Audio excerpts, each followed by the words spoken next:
You could literally retitle this franchise right now X Fox because it's technically become Disney.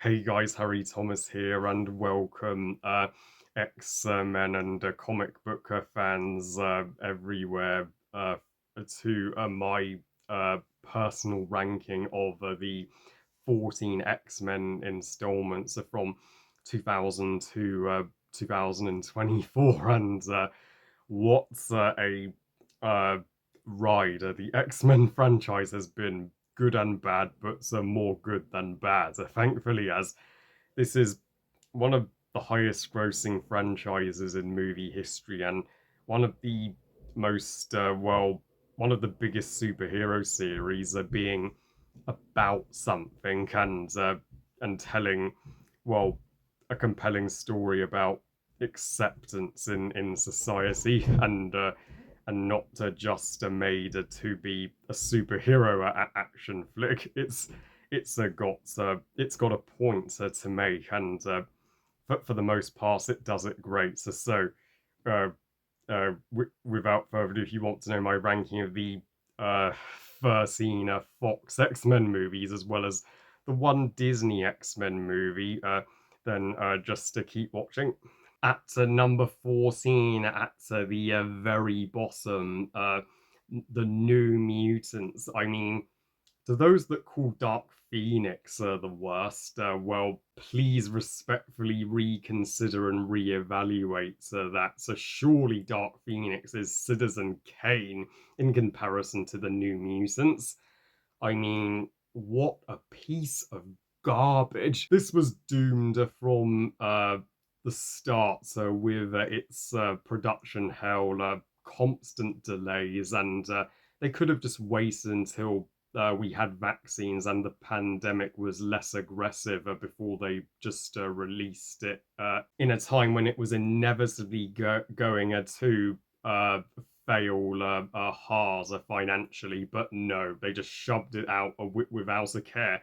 And this was clearly not made to tell a good story or to be its own movie. It was just made to set up a young New Mutants cinematic universe that's not going to happen for a million years. And I mean, even with Macy Williams and Anya Taylor-Joy doing the best they can, each of our team members and are astronomically dull, and the prison is the most boring and draining location in the entire X-Men series. You feel like you're in X-Men jail just watching it, and because the pacing is that sluggish, and that final fight with the bear. I mean, am I on drugs or something? At number 13, the movie that's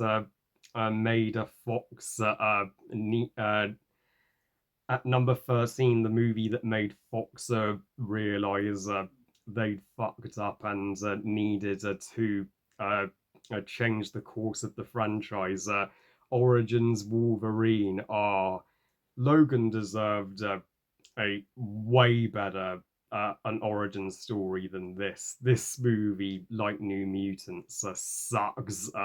Not quite as hard, but it's is still a uh, a comic book atrocity, like to the point where everybody was willing to walk away from this franchise. And I mean, and Hugh Jackman's claws in this movie, they look faker than they have ever looked. My God, is the CGI so cheap. And even though they try to give Sabretooth more character in this one, he's he's still generic as hell. And I mean, Gambit isn't memorable. Even Emma Frost is not as memorable as she deserves to be. And but don't even get me started on what they did to Deadpool. That was unforgivable. unhappy 15th anniversary to this awful beginning to the Wolverine trilogy. At number 12, my most controversial pick on this ranking, I know, but I make no apology for my opinion. Deadpool 2, most overrated X-Men movie of all time. I still don't get the love for Deadpool 2. What is there to love? Like, I'm sorry, but uh, killing off Vanessa in the first 10 minutes is not only disrespectfully sidelining her, but it is the straw that broke the camel's back. You completely uh, made her and Wade's love story leader to a nothing by doing this. And the entire movie is just Wade attempting to kill himself and just grieving. It's not fun to watch, and a Deadpool movie should be fun, but and even the storyline with the kid. Oh, the kid is the Jar Jar Binks of Deadpool. The new characters like Domino. I mean, yeah, Domino. She's no Vanessa, and Cable. Josh Brolin. What happened, man? You magnificent and played one of cinema's great antagonists with Thanos, but what a step down from that. And as far as I'm concerned, Cable could have had that kid. I couldn't care less what happened to the kid in this movie. So yeah, this is by a country mile the worst of the Deadpool trilogy. At number 11, the weakest of the original X-Men trilogy, uh, by a long shot, X-Men: The Last Stand, or as some would like to call it, the last straw for the original three. Because why get Brett Ratner to direct this? Bryan Singer, you let the fan base down when you directed Superman Returns, which turned out to be hot garbage instead of this. This could have been a spectacular send off to the trilogy had Bryan Singer been in the director's chair, but thus it wasn't to be. This movie feels like a mess story wise, like it's trying to tell the story of the cure for mutants and the Phoenix Saga all in one, and it does not work. Like, the Phoenix Saga was done, well, thankfully 10 times better in Dark Phoenix, and it kills off too many characters. Like, uh, Charles's death may be powerful, but we're not given enough time to mourn him. And Logan killing Jean, I'm sorry, I disagree with that decision. That was questionable. Logan would never kill Jean. Surely that there was a way to bring Jean back to the light, and uh, an angel served no purpose whatsoever. At number 10, the Wolverine, the second best of the Wolverine trilogy, even if it's still not great, but it's actually all right, and it's fresh to see Logan in a Japanese setting, like, and to see uh, more samurai-like action. And Piper, she was the standout of the movie to me. She had lots of uh, she gave off a Poison Ivy vibe, and honestly, she would make a better Poison Ivy than the Poison Ivy we got in Batman and Robin. Even if the CGI in this movie still looks dodgy, and the villains flat out suck. The Wolverine is at least not not a bad continuation, and it explains what happens to Logan after the events of the original X-Men trilogy.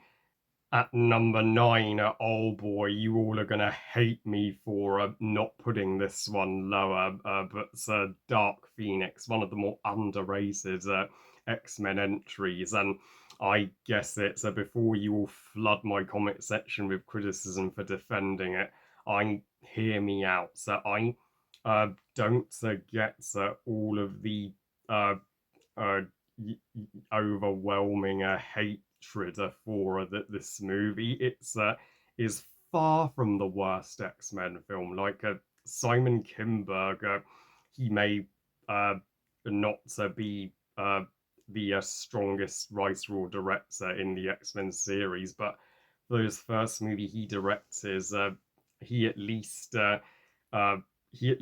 did something new, and he told a darker X-Men story with Jean Grey and Sophie Turner.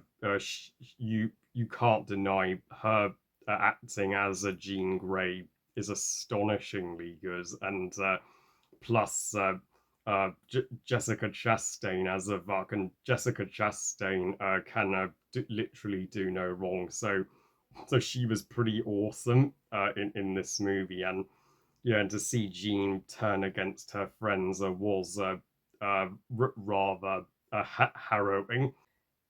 And to see an X-Men movie entirely without Wolverine uh, is extremely original. This movie proved an X-Men movie doesn't always need Logan to be good, and and I mean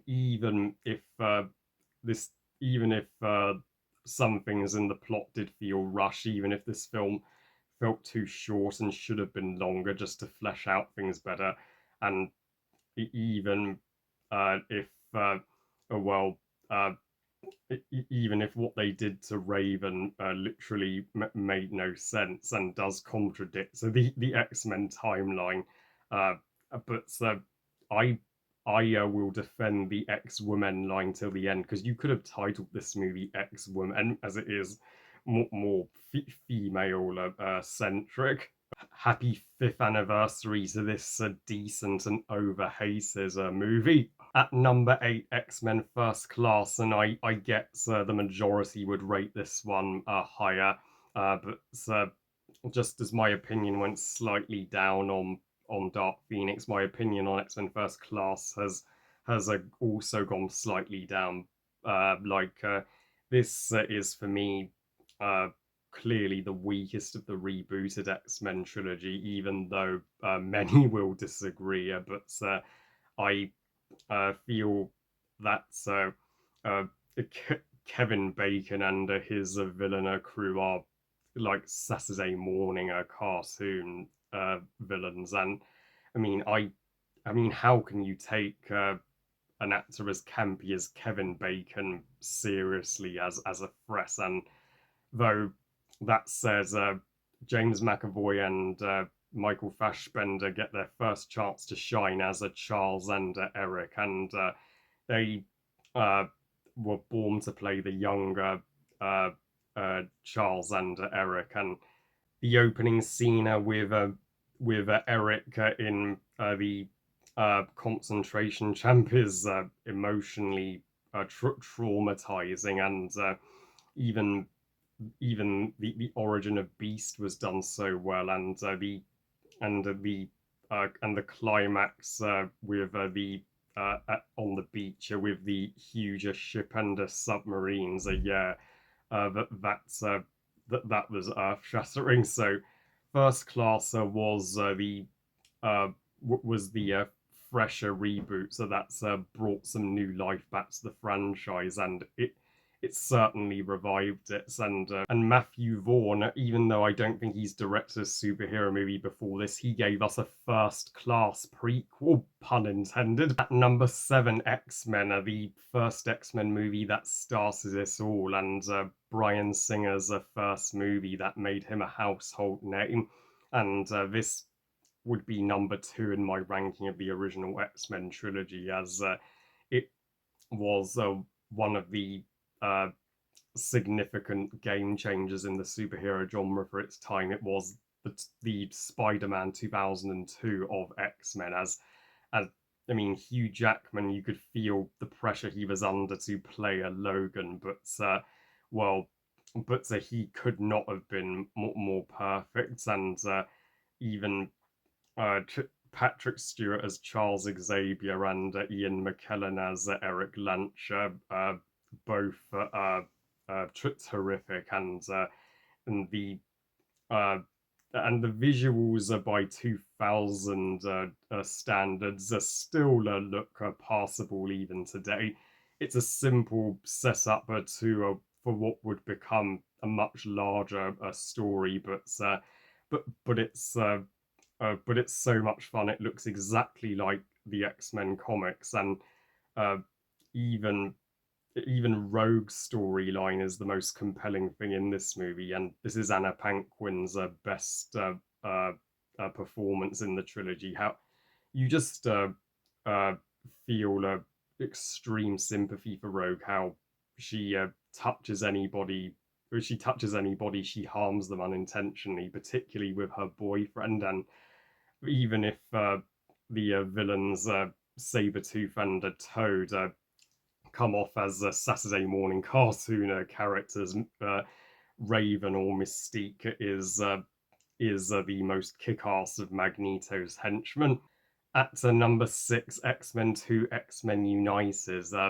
At its time, one of the greatest superhero movies of all time, uh, e- and uh, and even better than its predecessor. Like this was the peak of the original X-Men trilogy. It has bigger stakes, bigger story, it's a it's a conflict about mutants. Acceptance in society is is even more heavy in this movie, and the the ending with in the White House, so where they say to the president, we're here to stay, whether you like it or not. As can we please have peace? That was so meaningful, and Logan's origins are done uh, far better here than they ever were in shitty Origins Wolverine, and we where we get to meet Stryker, the man who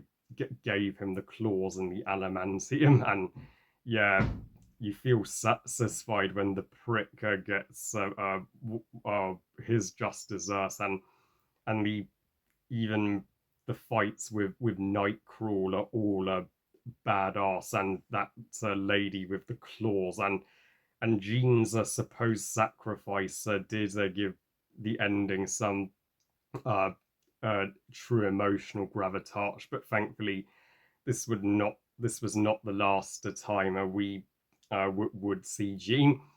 So it was only temporary. At number 5, this fantastic X-Men movie celebrates its 10th anniversary. X-Men: Days of Future Past, and uh, my goodness, this combines the old and the new of X-Men so well, and it was Bryan Singer's triumphant return to the franchise that we have been waiting for 11 years, and he knocked it out of the park. And like with the concept of time travel, with going back to the 70s is such a smart concept, and to see Logan restore, well, a damaged Charles Xavier, and get him back on his feet, and Jennifer Lawrence's Mystique owns the movie. Yeah, her storyline to go and assassinate Trask, which led to the creation of the Sentinels, the mutant killing machines. I mean, it's it's a real uh, it's a real thought provoking. Makes you think if only we could turn back time and prevent a mistake that happened to fix the present. And Quicksilver's introduction was splendorific, and Quicksilver's kitchen scene, one of the funniest X-Men scenes I've ever seen, and that's a huge climax with the stasium totally took my breath away. At number 4, most underrated X-Men movie, X-Men Apocalypse, and 8 years later, I am still coming to its defense. I know what you're thinking. Harry, Apocalypse above Days of Future Past? That is unheard of. Well, at least Bryan Singer was at the helm, and I don't care that the story is more simple. After the complicated Days of Future Past, at least, I mean, it's okay to have to go back to a more straightforward story, and uh, Oscar Isaac nailed Enzar/Apocalypse, the greatest X-Men villain, period, because the X-Men movies have mostly villains have been a mixed bag, but Apocalypse takes the cake as the biggest threat to the X-Men have ever faced. So this movie feels like it has the highest stakes of all the X-Men movies, and because literally the world is threatened, and this film to me has some of the uh, best and most jaw-dropping X-Men scenes I've ever seen, from the epic opening in ancient Egypt to the everything they've built will fall scene. The final battle is the biggest in any X-Men movie. This was also Sophie Turner's introduction to Jean Grey, and she kills it. So she's still the best Jean Grey. I don't care what anybody says. And Quicksilver's moment when he rescues everybody from the mansion. I mean, that's topped even his scene from Days of Future Past. I did not think that was possible. Number three, the original Deadpool. Yeah, the superior X-Men movie of 2016, and one of the finest superhero comedies in history. Like, this was the treatment Deadpool deserved after they butchered him in Origins. And Tim Miller, you deserve all the thanks for getting Deadpool so right, as does Ryan Reynolds. His love story with Vanessa is the most powerful love story in the entire X-Men series, and it's the heart of the movie. And it's a simple revenge story, but that's all it needed to be, because you don't want anything to split Wade and Vanessa apart. And Ajak is, without a shadow of a doubt, the strongest Deadpool antagonist. Like, you want Wade to put a bullet through the bastard's brain. Number two, the most recent X-Men movie, Deadpool and Wolverine, and the first Disney X-Men property. If you want to hear my full thoughts, then check out my review that I posted yesterday. I can gladly confirm that Deadpool and Wolverine meets every ounce of expectation, and particularly for the fans. And if and it's truly the savior of a Marvel, and it would be number one if not for one uh, that's had that been the finale to the entire franchise, I'd be okay with that. And my number one favorite X-Men movie 7 years later still remains the mighty Logan. What a absolute comic book masterpiece. Had it not been for Wonder Woman, this would have been the goat of superhero movies in 2017. But this takes even better advantage of its R racing than even the Deadpool movies, as this it's so good. It's completely puts the first two movies in the Wolverine trilogy to shame, and it's James Mangold's finest hour. The fact that he would direct that uh, awful Dial of Disaster after this, well, is uh, is just unthinkable. But yeah, this was the most beautiful way to wrap up one of the most iconic superheroes of all times. Just tragic story, and his daughter Lara. She's not only the biggest badass in the franchise, but she will continue his legacy so perfectly. And yeah, I'm so happy Daphne Keane would go on to play Lyra in his Dark Materials after this, and Hugh Jackman, my man, gives has never been better as Logan, and the fact that they made him look so much older than he is. I mean, that is that's astonishing. And even Patrick Stewart, gives well, it's 110% in his last performance as Charles Xavier. To hear Charles have uh, more of a posse mouth is rather hilarious. And the fact that this movie had the balls to be as dark as it was, and to have a Western vibe to it, so was so fitting. So yeah, I mean, this is, I don't think this will ever be dethroned as the most emotional X-Men movie, no matter how hard Disney tries. I'm proud to call Logan the best X-Men movie. so that was my ranking of the 14 X-Men movies, and yeah, and I uh, am so eager to see what Disney does with it. So, Mickey, don't let us down. Well, I love you guys. Thank you for watching. I hope you guys enjoyed this ranking. And what's your ranking of the X-Men franchise? Please comment and let me know. Please like this video and subscribe. Please follow on Twitter and on Instagram. And I'll see you next time. And remember, movies are us. Bye, guys.